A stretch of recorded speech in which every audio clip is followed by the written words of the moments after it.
ओम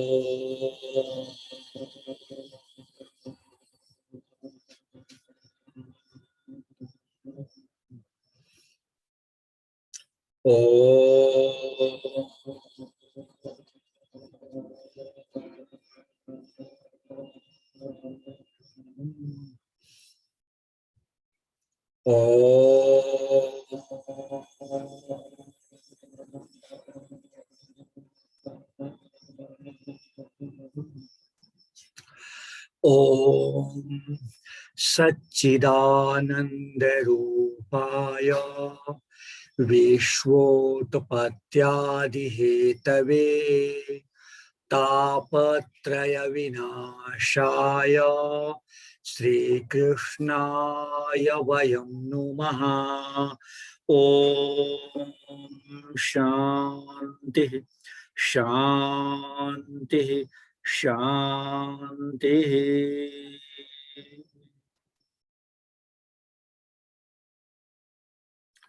देखें, हम सब आज इन महान, परम महान, परम पवित्र गीता जी में गीता जी के तृतीय अध्याय के श्लोक संख्या 9 से विचार प्रारंभ करेंगे। इसके पूर्व गीता जी के इस विमर्श में प्रभुवर जी वीर अर्जुन को नियत कर्म करने का उपदेश दे रहे हैं और नियत कर्म भी कैसा हो, इसको अगले श्लोकों में बता रहे हैं, जो आज हम लोगों के विचार का विषय है।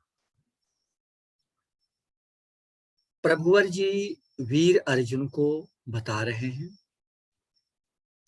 यज्ञार्थात् कर्मणोऽन्यत्र लोकोऽयं कर्म बन्धनः तदर्थं कर्म कौन्तेय मुक्त संगः समाचर। परम पूज्य भगवान श्री कृष्ण जी वीर अर्जुन के लिए कौन्तेय, हे कुंती के पुत्र अर्जुन, इस प्रकार संबोधित कर रहे हैं। प्रभु जी ने पूर्व में बताया कि नियत कर्म निश्चित रूप से करो, अवश्य करना चाहिए। वो कैसे हो? यज्ञार्थात् कर्मणोऽन्यत्र। प्रभुवर जी कह रहे हैं यज्ञार्थात्। यज्ञ शब्द की उत्पत्ति यज धातु से हुई है, जिसका अर्थ होता है पूजा। यज्ञार्थात् अर्थात पूजा का प्रयोजन, यज्ञ का प्रयोजन, पूजा का प्रयोजन। तो पूजा का प्रयोजन क्या है? पूजा का प्रयोजन है परब्रह्म परमात्मा परम चैतन्य स्वरूप भगवान श्री कृष्ण जी की प्रसन्नता। प्रभुवर जी कह रहे हैं यज्ञार्थात् कर्मणोऽन्यत्र, अर्थात परमात्मा की प्रसन्नता के लिए जो कर्म किए जा रहे हैं, उन कर्मों से भिन्न जो कर्म, यज्ञार्थात् कर्मणोऽन्यत्र। तो प्रभु जी की प्रसन्नता के लिए जो कर्म किए जा रहे हैं, उनसे भिन्न कर्म क्या होंगे? तो उनसे भिन्न कर्म होंगे काम्य कर्म, उनसे भिन्न कर्म होंगे निषिद्ध कर्म। प्रभुवर जी कह रहे हैं हे अर्जुन, हे कुंती पुत्र अर्जुन, परमात्मा की प्रसन्नता के लिए किए जा रहे कर्म के अतिरिक्त जो कर्म हैं, वे कैसे हैं? यज्ञार्थात् कर्मणोऽन्यत्र लोकोऽयं कर्म बंधनः। वे जन्म आदि के बंधन, जन्म आदि रूप बंधन के कारण है।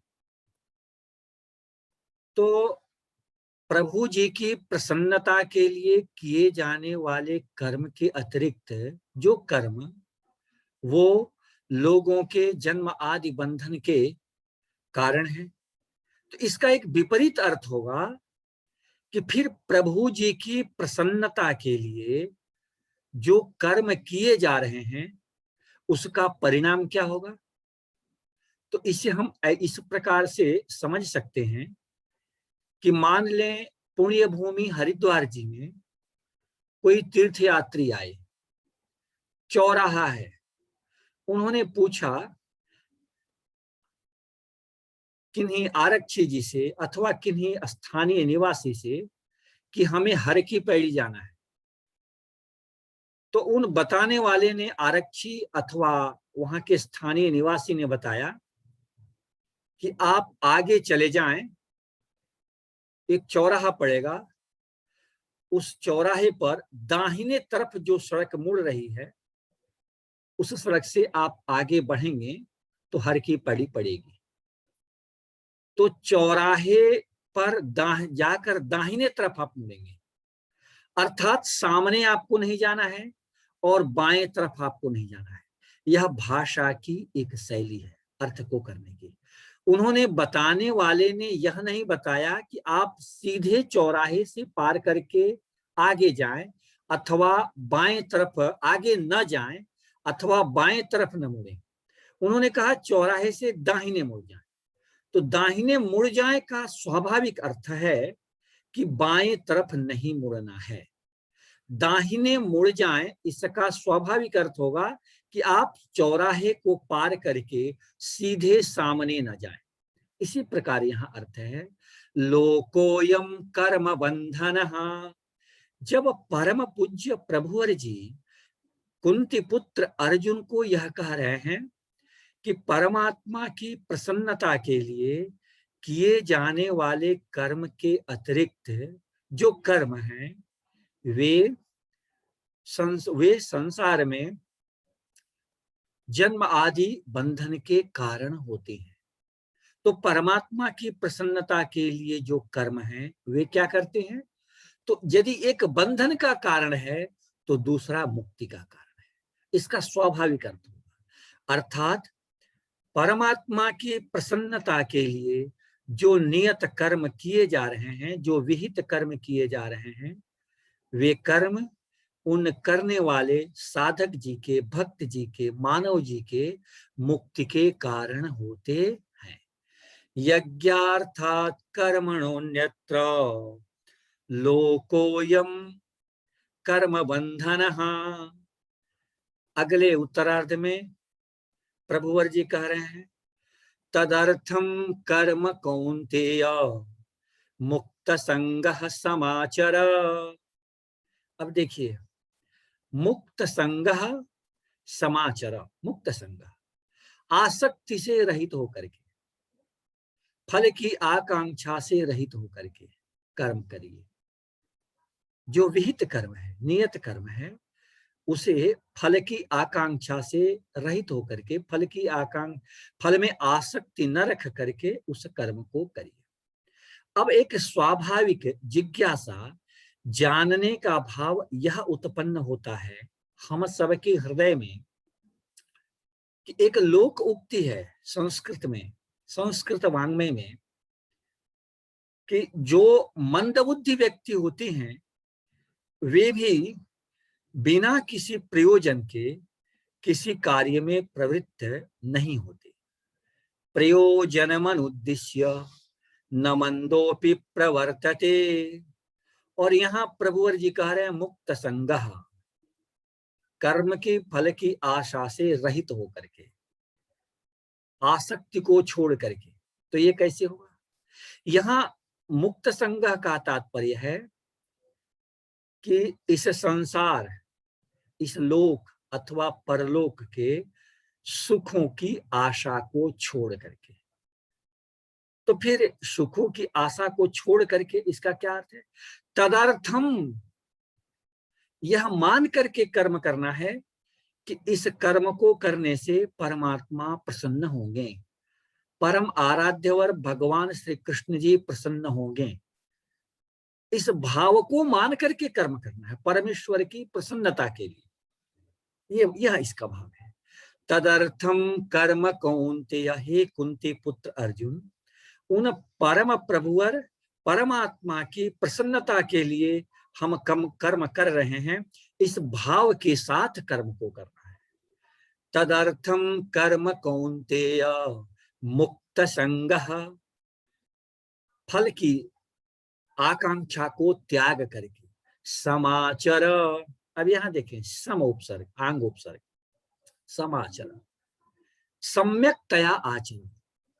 परमात्मा की प्रसन्नता के लिए हमें नियत कर्म करने हैं, विहित कर्म करने हैं, इस लोक अथवा परलोक की सुख की आशा को छोड़ करके।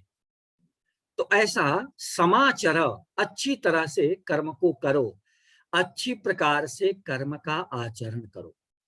तो इसमें प्रभुवर जी अच्छी तरह से, सम्यकतया, सम उपसर्ग, यह बात क्यों कह रहे हैं?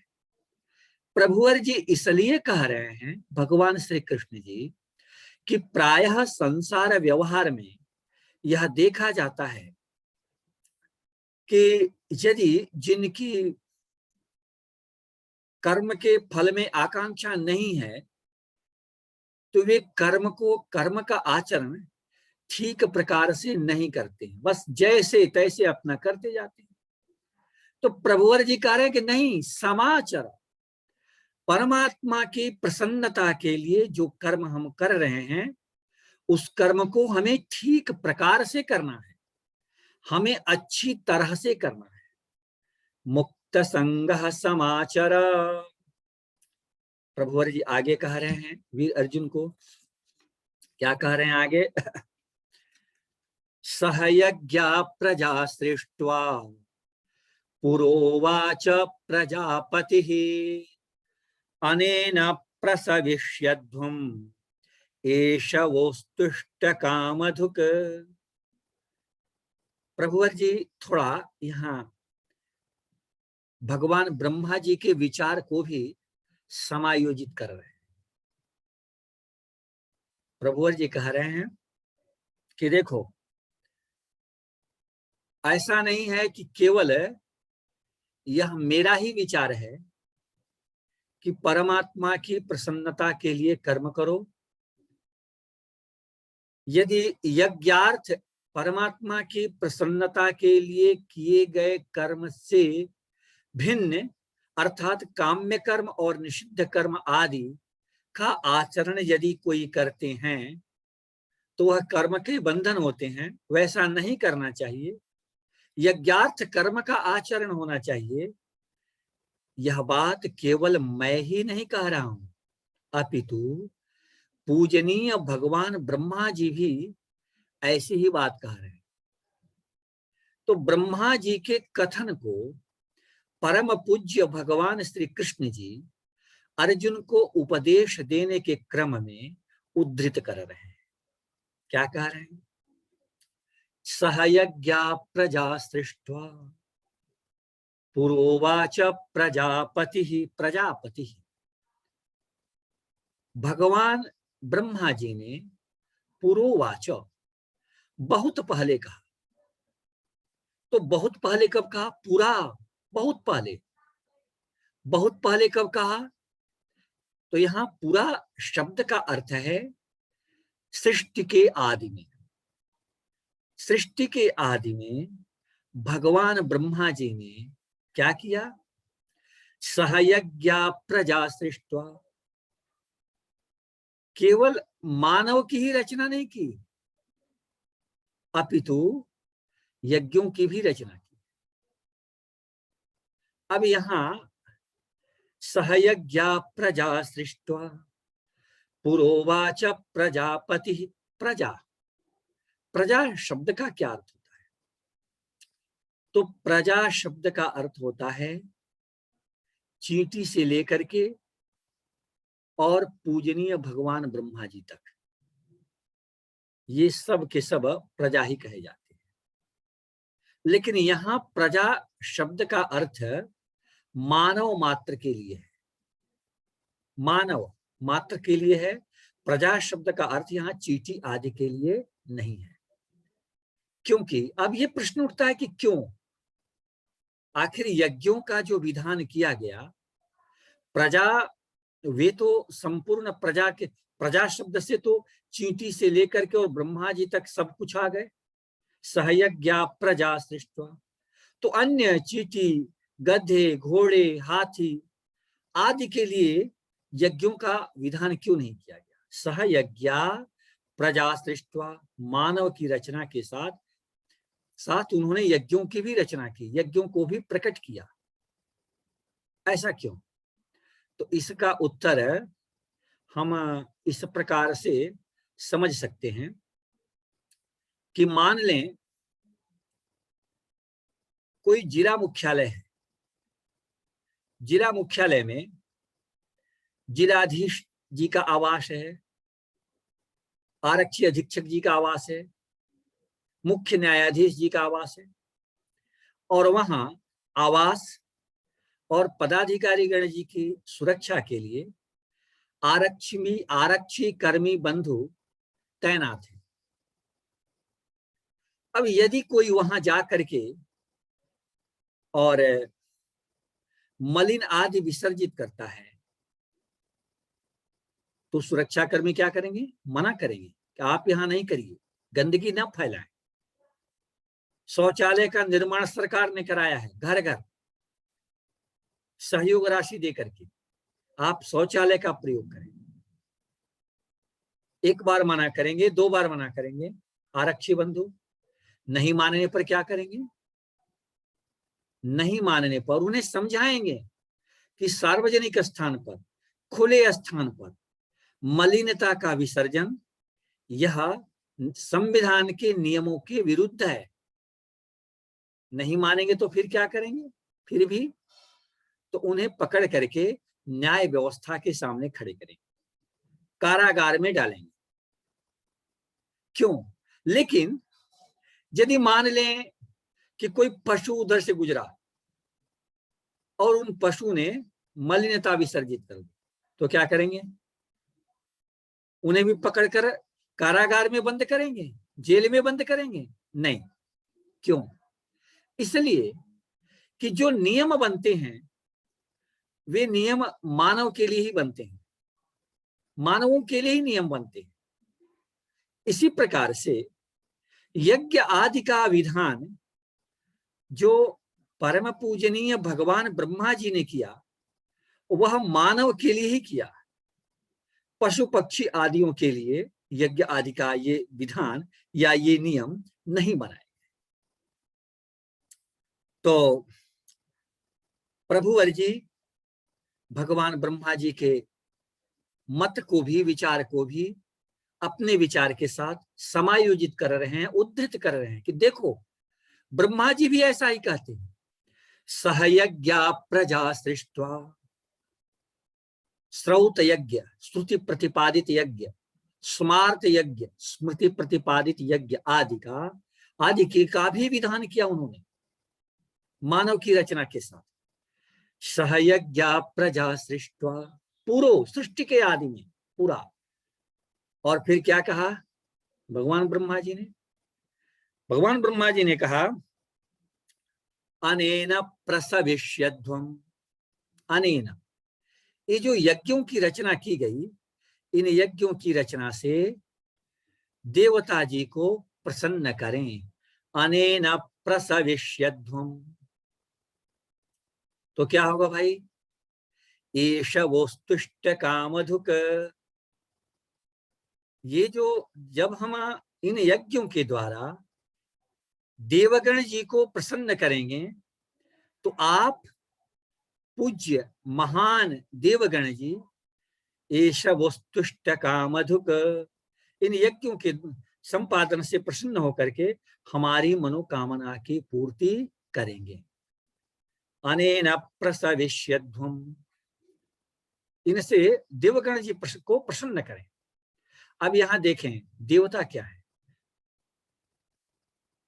देवता तो देवता हैं ही, हमारे अपने जीवन में, हमारे अपने दैनिक संसार के दायित्वों को निभाने में जो हमें सहयोग करते हैं वे भी हमारे लिए देवता ही हैं।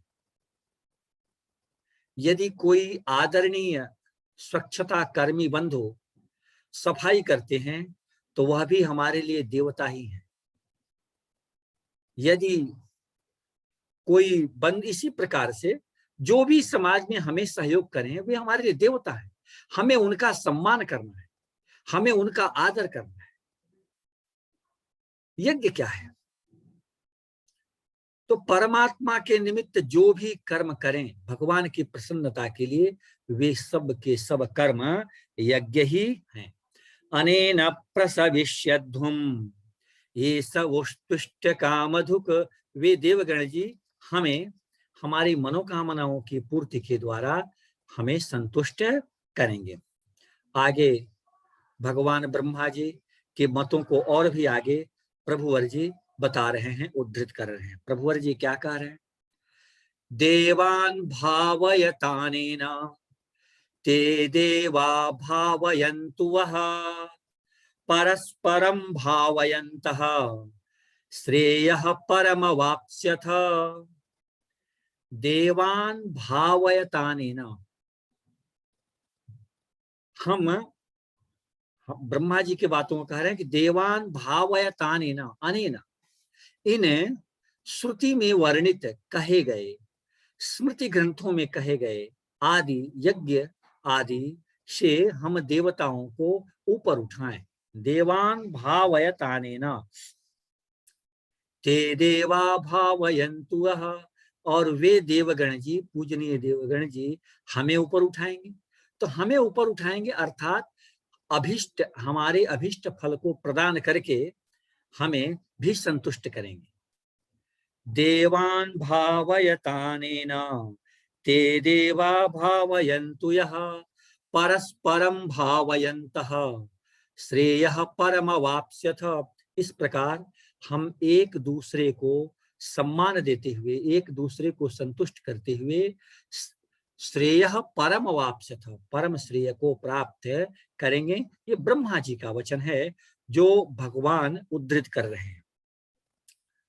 तो ये बात केवल यज्ञ के विषय में ही नहीं है, यज्ञ के विषय में तो है ही। परस्परम भावयन्तः श्रेयः परमवाप्स्यथ। यदि हम संसार भाव में भी देखें तो जो भी व्यक्ति हमारे सहयोगी हैं, उन्हें, जो भी व्यक्ति हमारे सहयोगी हैं, उन्हें सहयोगियों को, जो भी सहयोगी हैं, हम उन्हें सहयोग करके उन्हें सहयोग करें और वे सहयोगी हमें सहयोग करें। तो संसार के जीवन की यात्रा में यदि कोई समस्या भी आती है, यदि कोई आपद विपद की स्थिति भी आती है, तो एक दूसरे के, हम एक दूसरे का सहयोग करके उस आपदग्रस्त स्थिति से हम पार पा सकते हैं, हम ऊपर उठ सकते हैं। परस्परम भावयन्तः, यहां तो परम पूज्य भगवान कृष्ण जी ब्रह्मा जी के उपदेशों को, जो ब्रह्मा जी के विचार हैं उसे बता रहे हैं, लेकिन इसका हमारे संसार के लिए भी सहयोग है। और यज्ञ क्या है? जो भी कर्तव्य कर्म हैं वे सब के सब यज्ञ हैं।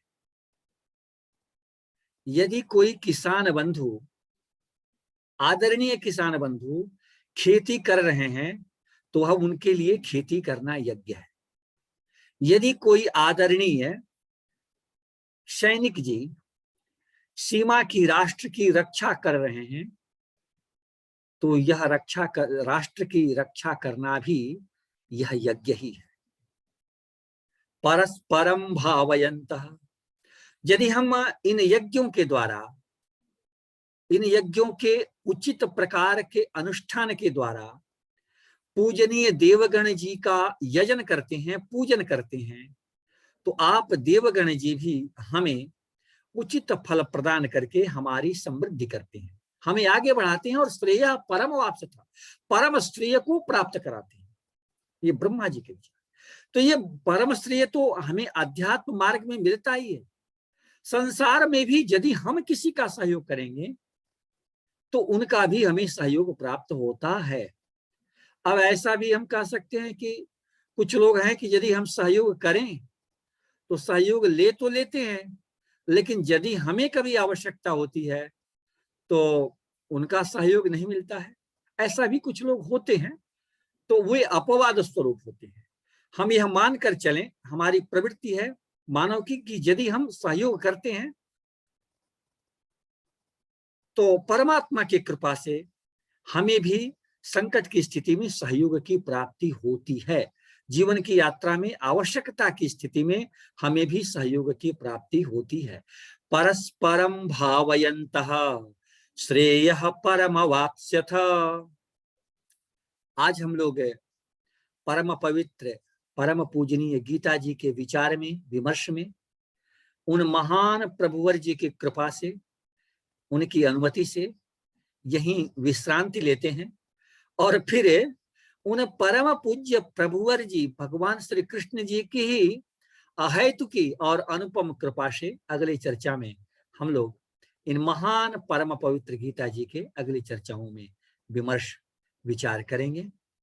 ओम पूर्णमदः पूर्णमिदं पूर्णात् पूर्णमुदच्यते पूर्णस्य पूर्णमादाय पूर्णमेवावशिष्यते।